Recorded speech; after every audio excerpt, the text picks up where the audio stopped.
कबीर का वचन है, बहुत पसारा मत करो, कर स्वरूप की आश। जिनका बहुत पसारा किया हुआ है, जो बहुत बहुत जगहों पर अटैचमेंट कर चुके हैं, निमित्त बन चुके हैं, उन लोगों के लिए सुवर्णमय अक्षर हैं। बहुत पसारा मत करो, कर स्वरूप की आश। बहुत पसारा जिन किए वे भी गए निराश।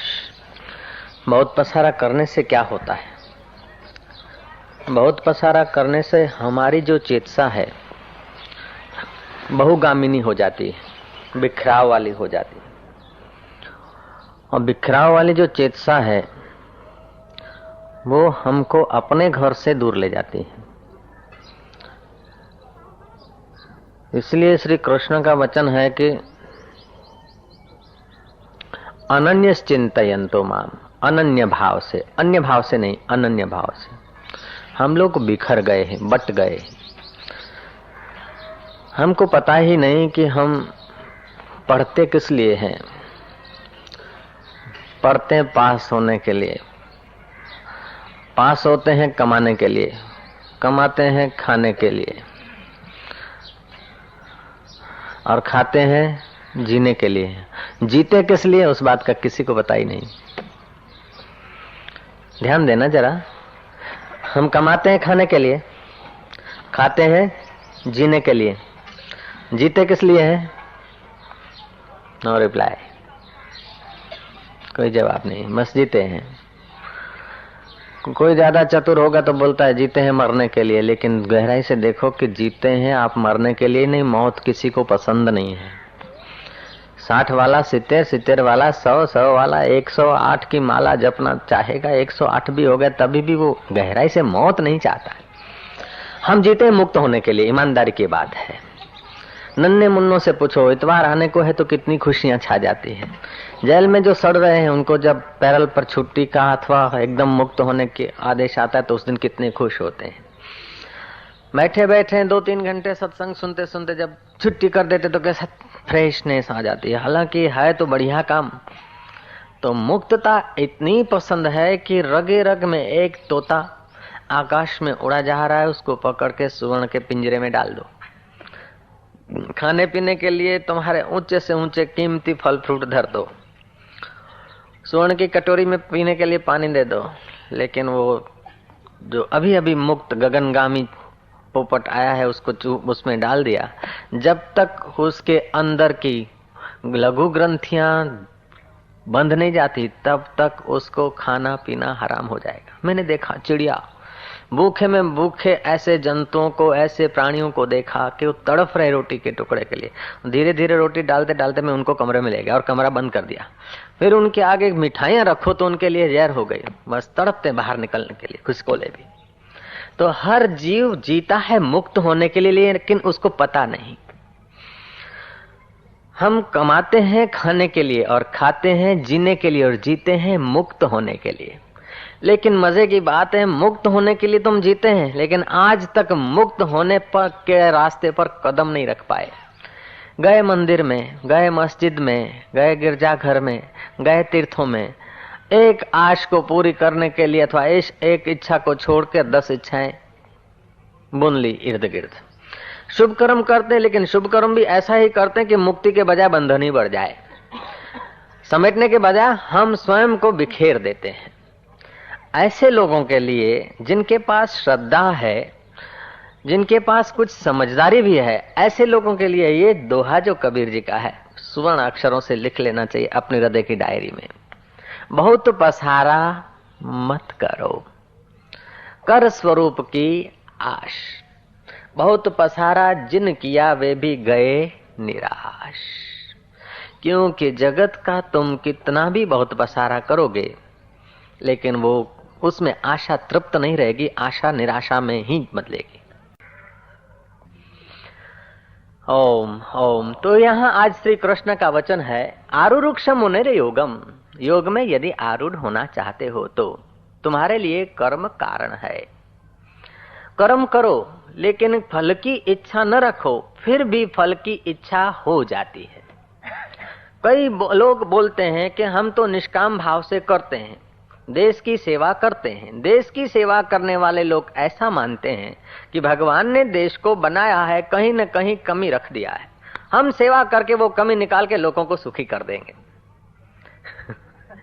ऐसी बात नहीं है। देश की सेवा, कुटुंब की सेवा, परिवार की सेवा, ये सब सेवा जब तक तुमने गीता को ठीक से समझा नहीं, बुद्ध पुरुषों का सानिध्य किया नहीं, तब तक मन तुमको सेवा के बहाने अपनी इच्छा तृप्ति में आपको बांटता रहेगा, बिखेरता रहेगा।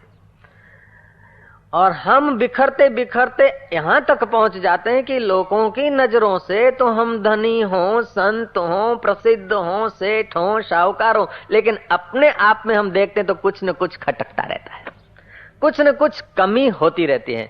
कमी तब दिखेगी जब कमी वाले में हम बैठेंगे, और पूरा तब दिखेगा जब हम पूरे में बैठेंगे। अंतःकरण और शरीर, मन, शरीर और संसार, ये प्रकृति की चीजें हैं। प्रकृति कोई दिन पूरी नहीं है, और जब तक हम संसार में, शरीर में या अंतःकरण में बैठे तब तक हमें पूर्ण तृप्ति नहीं होगी। अभी कह देते हैं कि बस एसएससी पास हो जाए, बस शांति, बापू परीक्षा છે, પેન ને હાથ અડાડો, બસ બીજું કઈ નથી માંગતો। ભલે ભઈલા, ગંગામાઈની કૃપાથી, વરદાદાની દયાથી, તારી મહેનતથી જે તે કહો તું પાસ થઈ જા। થઈ ગયો પાસ, પછી કે કેમ કે બસ બહુ સારું થઈ ગયું, પેંડા ખાઓ, હવે કે બીજું કાંઈ નથી જોતું, પણ કોલેજમાં દાખલા મળી જાય, બસ એટલી જ વાત। चलो कॉलेज में भी हो गए, एलजीबीजी करते करते डॉक्टरी कोर्स लिया और एमबीबीएस भी हो गए। अब क्या हाल है कि हमारी पोस्टिंग जरा बड़ी सिटी में हो तो ट्रेनिंग लेने में मजा आए। पोस्टिंग बड़ी सिटी में हो गई, फिर कि बापू अब सर्विस नहीं, अपना दवाखाना खोले तो अच्छा है। दवाखाना अपना खोला, अब आप तृप्त हो गए। जिन्होंने अपना दवाखाना खोला है और देह छुरी घुमाते रहते हैं, सेवा के बहाने वाड़ीलाल में जाते हैं, वीएस में जाते हैं, और जगह जाते हैं, और फिर वहां से चुन चुन के मुर्गे अपने उसमें भरते और कटाकटी करते हैं। और माड़ी पे माड़ी है, कार है, 2 कार है, 4 कार है, ऐसे लोगों को मैं जानता हूं। अपना प्लेन है, ऐसे डॉक्टरों को मैं जानता हूं।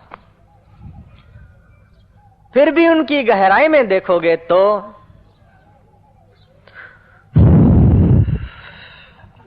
तब कबीर का वचन याद आएगा अच्छी तरह से। बहुत पसारा मत करो, कर स्वरूप की आश। बहुत पसारा जिन किया, वे भी गए निराश। बहुत पसारा जिन किया, वे भी गए निराश। रात्रि को हम सो जाते हैं, कोई इच्छा नहीं होती, कोई वासना नहीं होती, कोई पसारा नहीं होता। सेठ, नौकर, राजा, रंक सब एक अवस्था में, फुटपाथ वाला अथवा एयर कंडीशन बंगले में आराम करने वाला। प्रारंभ में वो अपने को सुखी मानता, वो अपने को दुखी मानता, मान्यता अपनी वृत्ति की है। हो सकता है फुटपाथ वाला बोले, अरे सेठ ये लोग तो क्या एयर कंडीशन में सोते हैं, कभी गर्मी पड़ी तो बीमार, अपने तो फुटपाथ पे सोते हैं, ऐसे हैं, अपने सुखी। उसकी मान्यता से वो सुखी भी हो जाए। और सेठ बोले क्या तो આપણે શું એર કન્ડિશન ને બીજું ત્રીજું, હવે તો આજે બહુ ગરમી છે, મશીન બગડ્યું છે, લાઇટ आई નથી, હવે મારું કે ભાઈ બન્યું। तो इस प्रकार की वो वृत्ति करेगा तो सेठ एयर कंडीशन में होते हुए भी वो हॉट कंडीशन में, और वो फुटपाथ पे होते हुए भी सुखी हो सकता है। लेकिन फुटपाथ सुख का कारण नहीं है, एयर कंडीशन दुख का कारण नहीं है। वेदांत तो तुम्हें एयर कंडीशन नहीं छुड़ाता, वेदांत तो तुम्हें फुटपाथ पे नहीं भेजना चाहता, लेकिन वेदांत चाहता है कि जिस समय जो अवस्था आए वो अवस्था संसार की है, शरीर की है, मन की है। तुम इन सबको सत्ता देने वाले हो, तुम स्वामी होकर सेवक मत बनना। तुम अपनी महिमा, अपनी मोहर जिसको जिस प्रकार की लगाते हो वह चीज वैसी हो जाती है। हम मंदिर में जाते हैं इसलिए कहीं नौकरी न छूट जाए, हम मंदिर में इसलिए जाते हैं कहीं नरक में न पड़ जाए, हम किसी से रिश्ता नाता रखते कि कहीं रेड़ ना आ जाए, हम किसी से बातचीत करते हैं उससे अच्छा शब्द मनते कि फलाना नाराज हो जाएगा तो इसका सपोर्ट काम में आएगा।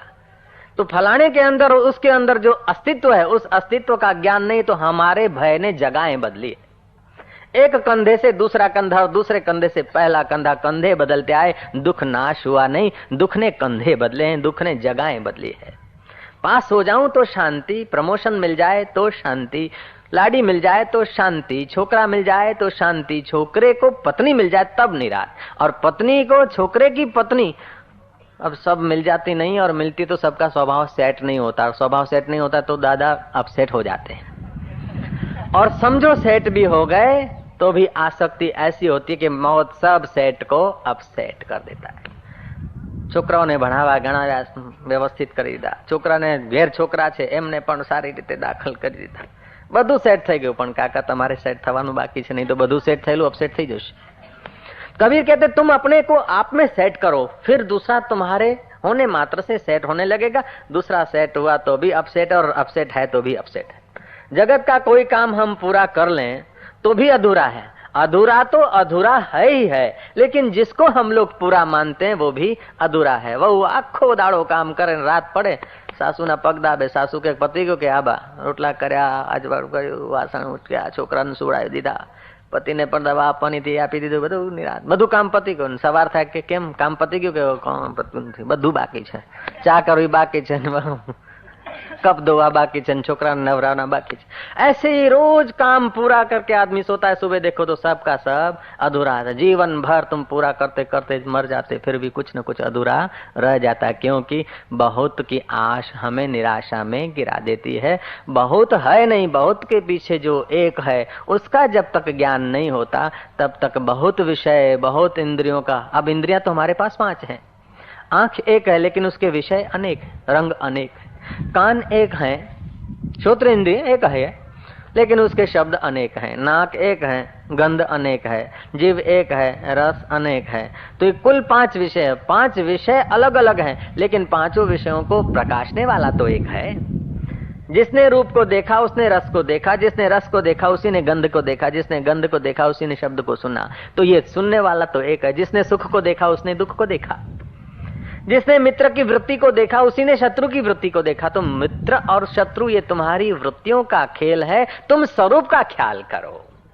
आरुरुक्ष मुनिर योगम कर्म कारणम उच्यते।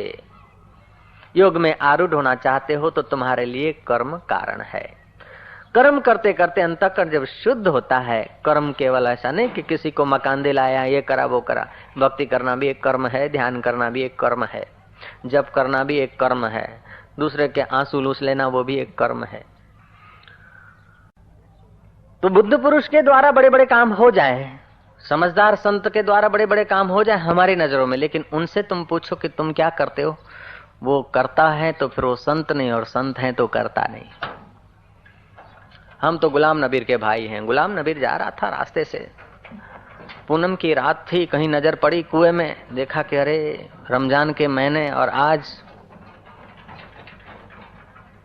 चांद फंसा इधर, कुएं में चांद फंस गया। बोले तू कुएं में फंस गया यार, हमारी जाति वाले सब भूखे मरेंगे, बाहर निकल।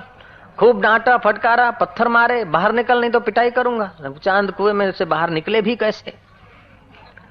गुलाम नबी ने कहा तू नहीं निकलेगा, लेकिन मैं तुझे निकाले बिना जाऊंगा भी नहीं, और रोजा भी मैं भी नहीं खोलूंगा, और लोग भी नहीं खोलेंगे। मैं ऐसा आदमी नहीं कि तुझे छोड़ दूं, मैं बड़ा कार्य करता हूं, मैं विशेष आगेवान हूं, तेरे को बाहर निकाल के ही छोड़ूंगा।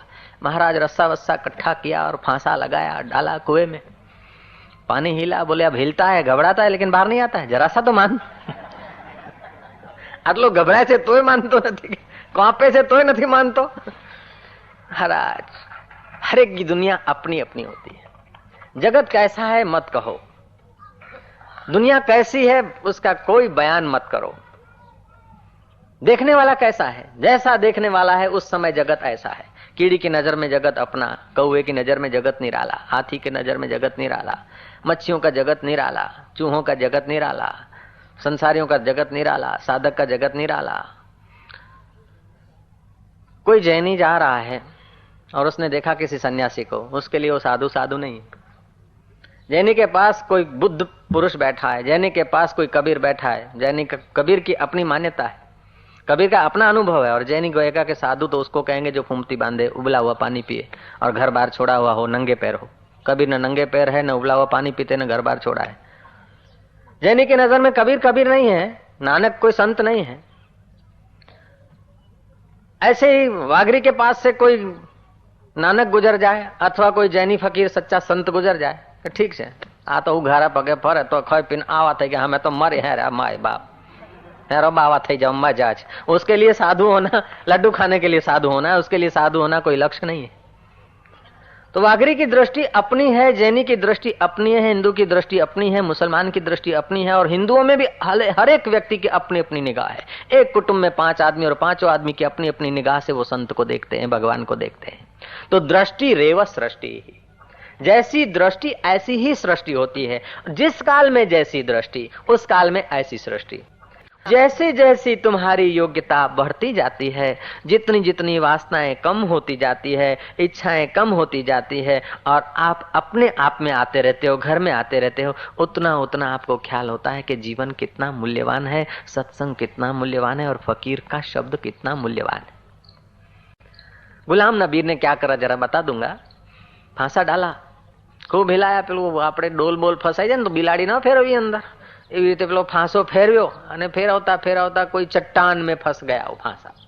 गुलाम नबी के यार अब तो तेरे को फंसाया तो है, निकाल के छोड़ूंगा। जोर मारा, अब चट्टान से जोर क्या चलता है, बोले कुछ भी हो मैं तेरे को निकाल के ही छोड़ूंगा। महाराज निकल नहीं रहा, पसीना पसीना करो। बोले मैं मर्द की औलाद हूं, मैंने अपनी माँ का दूध पिया है, अब तू कौन है, माँ क्या है, दूध क्या, तू नहीं जानता, केवल सुना सुनाया है, माँ का दूध पिया है। ये सब अहंकार के खेल हैं। मैं मारी माँ नो दूध पीधू छे, आई जाते तारी बा नो दूध पीधो है तो। महाराज 2 5 10 झटके मारे, और झटके मारे तो रस्सी टूट गई, और पीठ के बल से वो बेचारा जा गिरा तो मूर्छित हो गया। कुछ घड़ियों के बाद मूर्छा खुली और आंख खोली, देखा कि आकाश में आया। बोले ठीक है, थोड़ी सी चोट लगी है, लेकिन तेरे को लाके रख दिया, तेरे को लाके मैंने रख दिया, मैं कोई जैसा तैसा आदमी नहीं हूं। तो जो अपने आप में नहीं होता उसको मन कितने कितने धोखे देता है। फिर गुलाम नबी हो कि गेईमल हो, किसी जाति व्यक्ति की बात नहीं है। जब तक हम अंतर्मुख नहीं हुए, जब तक कार्य और कारण भाव को हमने नहीं जाना, तो घटना घटेगी प्रकृति में अनुकूल और थोप लेंगे मैंने किया, होगी प्रतिकूल कर देंगे कि इसने किया। महात्मा बुद्ध का कोई शिष्य जा रहा था, शिष्य का शिष्य दोनों जा रहे थे। एक सांप तड़फ रहा था पेड़ के नीचे, पास में कहीं थोड़ा दूरी पर तालाब था। वो सांप तड़फा तड़फा न मरता है न जीता है, कीड़ियों ने घेर लिया है। और ऐसी बुरी हालत शिष्य ने देखकर गुरु से पूछा कि भगवान, इसने ऐसा तो कौन सा कर्म किया होगा, इतना तड़फ रहा है और कीड़ियां उसको इतनी चिपक गई है, अधमुआ हो गया, न मरता है न जीता है। इसको देखकर बड़ी करुणा होती।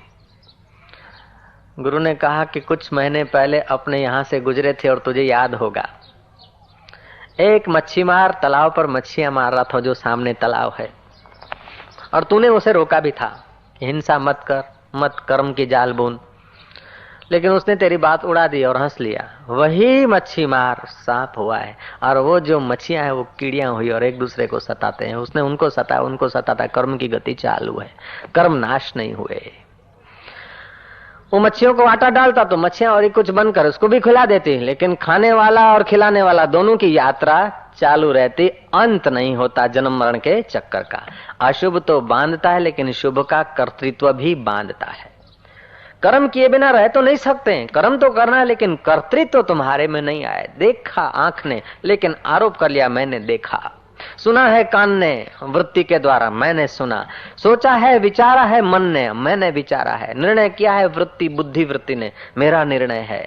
तुमने अन्न जल खाया, इस शरीर से पसार हुआ, ओ जीवड़ा माता के गर्भ में राख्या होया मारो दीकरो, पैसो मारो परमेश्वर बૈरी मारी, गुरुन छोकरा छैया सालिग्राम बापजी पूजा कोनी करो के। जीवन इतना अल्प हो जाता है, जीवन इतना नपातुला हो जाता है कि हमको पता ही नहीं कि हम किस लिए जीते हैं। ईमानदारी से देखो तो हर जीव जीता है मुक्त होने के लिए। पढ़ते किस लिए हैं? पास होने के लिए। पास किस लिए होना चाहते हैं? कमाने के लिए। कमाते किस लिए? खाने के लिए। और खाते किसके लिए? जीने के लिए। जीते किस लिए हैं? मरने के लिए नहीं। मरना कोई नहीं चाहता, चिड़िया भी मरना नहीं चाहती भैया, चूहा भी मरना नहीं चाहता।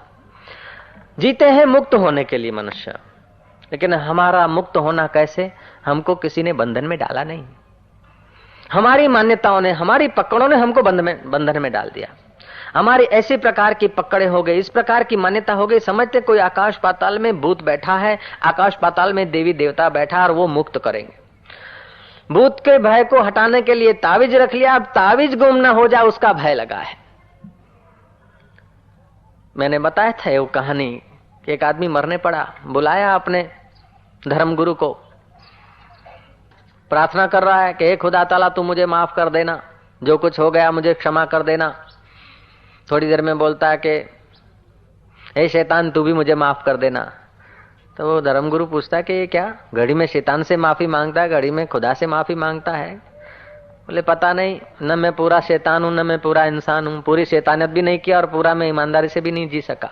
मैं सच कहता हूं, कितना भी धार्मिक आदमी हो, कितना भी सच्चा हो, कितना भी पवित्र हो, फिर भी गहराई में उसको पूर्ण पवित्रता का अनुभव नहीं होगा, क्योंकि पूर्ण तो एक परमात्मा है, कर्ता कभी पूर्ण हो ही नहीं सकता है। जानसूत राजा ने सपने में देखा कि हंस कह रहे हैं कि जानसूत का तेज क्या है, मैं तो रैंक मुनि के तेज, जो दूसरों को शांति और शीतलता देने वाला है, दूसरों के अहंकार को परमात्मा में मिटाने वाला है, जो दूसरे के सत्ता और सामर्थ्य ईश्वर के साथ एक कराने वाला है, ऐसे रैंक मुनि के तेज में मैं विचरता हूं, ब्रह्मवेताओं के तेज में विचरता हूं, जानसूत के तेज में नहीं विचरता हूं। जानसूत ने सुना, रैंक मुनि के पास गए, 600 अशर्फियां वापस दे दी। रैंक मुनि नाराज हो गए हैं, अब क्या किया जाए? जांच करते करते पता चला कि रैंक मुनि कैसे प्रसन्न हो। आदमी लगा दिए पीछे, जिस कारणों से रैंक मुनि प्रसन्न हो वे कारण उन्होंने खड़े कर दिए। रैंक मुनि के चरणों में एक घाव भेंट कर दिया। रैंक मुनि का जो जैसा रैंक मुनि को अनुकूल लगे ऐसा उन्होंने वातावरण कर दिया और रैंक पर्ण नाम गांव का रख दिया। कहा कि भगवान अब ये गांव तो मैंने आपके चरणों में अर्पण किया और मेरा सिर आपके चरणों में अर्पण है, मैं और मेरा राज्य कुछ भी नहीं है ब्रह्म विद्या के आगे। तब रैंक मुनि प्रसन्न हुए कि ये अपनी मान्यता छोड़ना चाहता है। रैंक मुनि को गांव की जरूरत क्या? रैंक मुनि ने कहा कि राजन तू अन्न धन ये देकर सबको अपना मानना चाहता है या सबको मैं खिलाता हूं, लेकिन सबके अंदर जो बैठा है उसमें यदि तू स्थिर हो जाएगा तो तेरे को अनुभव होगा कि ब्रह्मा विष्णु महेश का भी मैं उत्पत्ति और पालन करता हूं, मैं इतना महान हूं, ऐसा तुझे ज्ञान हो जाएगा। बाहर के साधनों से तू दाता बनकर तेरी असीमता में तू नहीं पहुंचेगा, बाहर के धन से तू पूर्ण धनी नहीं होगा, बाहर की सत्ता से तेरी पूरी सत्ता नहीं होगी, बाहर के राज्य से तेरा पूरा राज्य नहीं मिलेगा। इसलिए कबीर कहते हैं, दास कबीर चढ़्यो गढ़ ऊपर राज्य मिलियो अविनाशी। तुम उस अचल को जान लो, फिर अचल की सत्ता से ब्रह्मा भी चल रहे हैं, विष्णु भी चल रहे हैं, महेश भी चल रहे हैं, उस अचल चैतन्य का अनुभव कर लोगे तो तुम्हारा ये धन जान सुख संपत्ति जो ससीम है वो तुम्हें असीम मालूम होगी। तुम्हारा शरीर न होते हुए भी तुम रहते हो और तुम ऐसे अखुट हो, तुम ऐसे व्यापक हो कि सच पूछो सब तुम्हारा ही खाते हैं और सब तुम्हारे में ही जीते हैं, तुम इतने व्यापक हो। साक्षात्कार होता है तब बुद्ध पुरुषों का ये अनुभव नहीं होता कि मेरा इतना आश्रम है, मेरे 2000 शिष्य हैं, अभी 50,000 शिष्य हुए, फिर 50 लाख होंगे और 50 लाख शिष्यों का मैं गुरु। नहीं, जब तक ऐसा याद है उसको मैं 50 लाख शिष्यों का गुरु हूं, तब तक वो महात्मा नहीं, वो नेता है, धर्म का नेता हो सकता है। महात्मा को तो 50 लाख की सीमा नहीं होती, 50 करोड़ की सीमा नहीं, ये जगत नहीं, लेकिन इससे भी अनंत अनंत जो जगत है, उन सब जगतों का जो आधारभूत है वो महात्मा का अधिष्ठान, महात्मा का अपना अनुभव है। महात्मा को अनुभव है कि तमाम तमाम आकाश गंगाएं मुझ में है, तमाम तमाम सूर्य मुझ में है, तमाम तमाम चांद मुझ में है, तमाम तमाम दुनिया मुझ में है और मैं उनमें हूं। वे बदल जाते, नाश होते, लेकिन मैं नाश नहीं होता हूं। आशाराम नाश हो सकता है लेकिन मैं नाश नहीं होता हूं। तुम्हारे घर में आग लगे तो तुम भागोगे और महात्मा के घर में आग लगे तो बैठ नहीं रहेगा, भागता तो वो भी नजर आएगा, तुम भी नजर आओगे, लेकिन तुम बोलोगे मैं भागता हूं और वो बोलेगा ये भागता है। फर्क हो गया। तुमको कांटा चुभेगा तो तुम भी निकालोगे और महात्मा को चुभेगा तो भी निकालेंगे। बुद्ध को चुभे तो उसे भी पीड़ा होगी और बुद्ध को चुभे तो पीड़ा दोनों को होगी। फिर भी बुद्ध कहेगा कि हाय मुझे चुभ गया, अब मैं बच गया, और बुद्ध कहेगा जिसे चुभा था उसको मैंने बचा दिया। बुद्ध अन्न खाएगा और बुद्धू भी अन्न खाएगा। बुद्ध कहेगा ये मेरा जीवन है और बुद्धू कहेगा यही मेरा जीवन है, अन्न ही जीवन है मेरा। अब बुद्ध कहेगा कि अन्न इसका जीवन है, मेरा जीवन और मरण इसके आधार पर नहीं है। मैं अमिट हूं। दृष्टि में फर्क है। घाट वाले बाबा का नाम तो तुमने कई बार सुना है। कोई प्राइम मिनिस्टर का हेलीकॉप्टर जा रहा था हरिद्वार से, तो मैंने मजाक की, मैंने कहा देखो जा रहे हैं, अभी फलानी जगह उनकी सभा है, अखबार में आया था, लोग काले झंडे लेके भी खड़े होंगे, ऐसा भी सुना है। तो ऐसा कोई अपना कोई साधक को, ऐसा कोई संत को अब ऐसा तैयार करे कि अब राष्ट्र के उसके, बोले भाई जो संत है वो काहे को उलझन में पड़ेगा, जो ज्ञानी है वो उलझन में क्यों पड़ेगा। ये लोग तो देश काल में बेचारे उलझे हुए हैं, ज्ञानी देश काल में क्यों उलझेगा। ज्ञानी वो अपना ज्ञान का राज्य छोड़ के फिर मेरा तेरा की कुर्सी में क्यों आएगा। तो मैं क्या, फिर क्या किया जाए। बोले क्या किया जाए, बस ऊंचे से ऊंचा, साधकों को ऊंचे से ऊंचा जाना चाहिए। मैं ऊंचे कैसे जाए, कैसे पहुंचे। बोले विचारों से पहुंचा जाता है, कोई हेलीकॉप्टर में बैठ के थोड़े ऊंचा पहुंचा जाता है। ऊंचे महलों में रहने से आदमी ऊंचा नहीं होता, ऊंचे हेलीकॉप्टरों में या हवाई जहाजों में घूमने से आदमी ऊंचा नहीं होता। जितने विचार ऊंचे होते जाते उतना वो ऊंचा होता जाता है, और जितने विचार हल्के होते जाते उतना वो छोटा होता जाता है। आदमी लंबा होने से कोई बड़ा नहीं होता, उम्र बड़ी होने से कोई बड़ा नहीं होता। जितनी समझ बड़ी होती है उतना वो बड़ा हो जाता है, और जितनी समझ छोटी होती है उतना वो छोटा हो जाता है।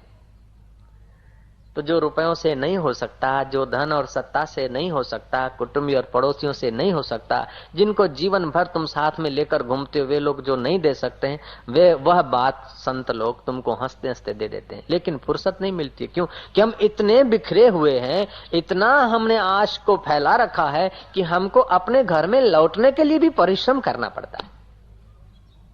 सच पूछो कि अपने आत्मा को जानने में परिश्रम की गुंजाइश नहीं। ईश्वर को पाने में कोई परिश्रम करने की जरूरत नहीं है। इतना उल्टा परिश्रम कर लिया कि ईश्वर भी एक कोई बस मजूरी का विषय बन गया। ईश्वर पाना कोई मजूरी का विषय बन गया। हसीबो खेलीबो धरीबो ध्यान, अहर्निश कथिबो ब्रह्म ज्ञान, खावे पीवे न करे मन भंगा, कहे नाथ में तिसके संगा। ऐसा कुछ संस्कार, ऐसा वातावरण घुस गया। वशिष्ठ कहते हैं राम जी, इस जीव को बाल्य अवस्था से जो मूर्खता के संस्कार न मिले, बचपन से इसमें यदि मूढ़ता के संस्कार न सींचे जाए, तो मुक्त होने के लिए कोई विशेष परिश्रम की आवश्यकता ही नहीं है। बचपन से गलत संस्कारों सींचे जाते हैं। बच्चों में, बच्चे को मां कहते देख देख नहा लिया, आप कितना अच्छा लगता है, तू बड़ा होएगा, तू पढ़ेगा, तू डॉक्टर बनेगा, लोगों को चूसेगा और बंगला बनाएगा और सुखी होएंगे। अब सुखी क्या, दूसरे सुखी है कि ये होगा। फिर तो समझते कि ये जुटाने के बाद सुख होगा, ये जुटाने के बाद, ये करने के बाद सुख नहीं। सुख तो अभी तुम सुख स्वरूप हो। जितनी इच्छाएं कम उतना सुख ज्यादा, और इच्छा नहीं तो परम सुख का भंडार हो गया हो। बहुत पसारा मत करो कर स्वरूप की आश, बहुत पसारा जिन किया वे भी गए निराश। सिकंदर चले गए, सीजर चले गए, अमेरिका के प्रमुख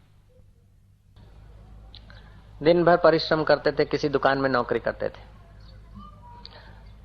और शाम को किसी विद्यार्थी के किताब उधार लेकर रात को पढ़ते थे। एक शाम को देखा कि कोई लक्कड़हार ताप में लक्कड़ काट रहा है, कटते नहीं, पसीने पसीने से तरबतर है।